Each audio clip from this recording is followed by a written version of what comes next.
Fears have emerged that a procurement process to construct new chambers for the August Assembly worth 200 billion shillings could be riddled with graft. According to a copy of the letter dated 18th May 2016, forwarded to the IGG, a whistleblower alleges that the process is tainted with irregularities. This comes on the heels of a process Parliament opened on November 19, 2015, under open international bidding to source for a contractor to build new chambers to accommodate 458 members of Parliament. It's commonplace that such huge investments often attract bidding dogfights amongst Commission agents. Speaking to NTV, the Inspector General of Government, Irregularities, acknowledged receiving the whistleblower's report. I could see, yes, there could be problems with the procurement for the construction of that building. There are issues that are raised to do with, first of all, the qualifications of the contractor, and then they are also raising issues about the process of identifying that contractor. Now, when we evaluated it, we thought that it would be best sent and dealt with by the Public Procurement and Disposal of Public Assets Authority. So I have referred it to PPD.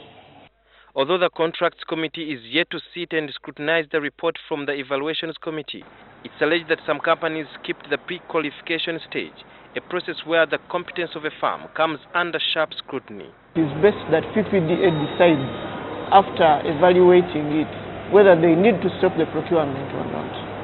So as far as I know, the procurement is continuing.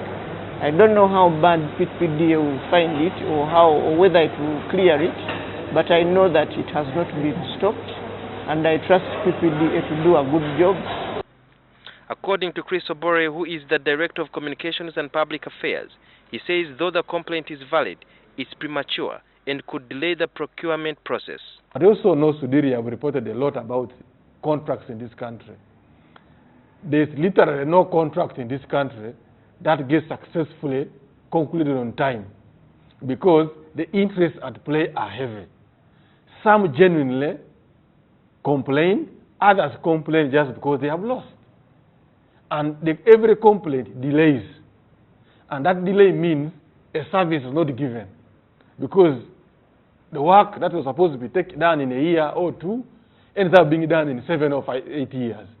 Obore reveals that the complaints are only part of the minority report from 2 out of 7 members of the Evaluations Committee.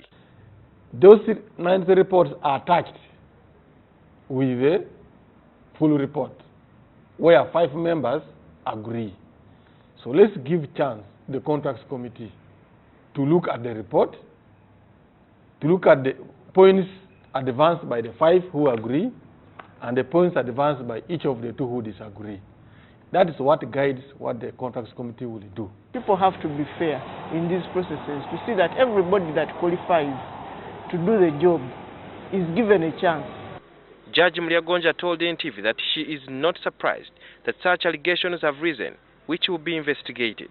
Because of the large amounts of money and the large numbers of people who want to do these jobs, there is likely to be people trying to circumvent the process and see that they get the job. Now, when there are large amounts of money involved, especially, you have more and more people trying to circumvent the process to see that they get the job, because it's a lot of money. So they circumvent processes to see that they get the jobs. But also we have people in government who cooperate with them to see that they circumvent the process on their behalf and give them the job. And of course, when they give them the job, they will be paid for it. I asked Judge Mliagonja what to be done if PPDA points out glaring faults in the procurement process that could lead to the loss of colossal sum of taxpayers' money. That depends on the enormity of the problem. Because if the process is so flawed that people will be very much, or government is going to lose a lot of money from a flawed process, definitely we stop it. Another complaint faults the Evaluations Committee in regard to an allegation of conflict of interest and the capacity of some bidding firms to take such huge projects. It's not clear when the PPDA will complete its probe, which could then either clear the procurement process or compel the Inspectorate of Government to conduct a wider investigation.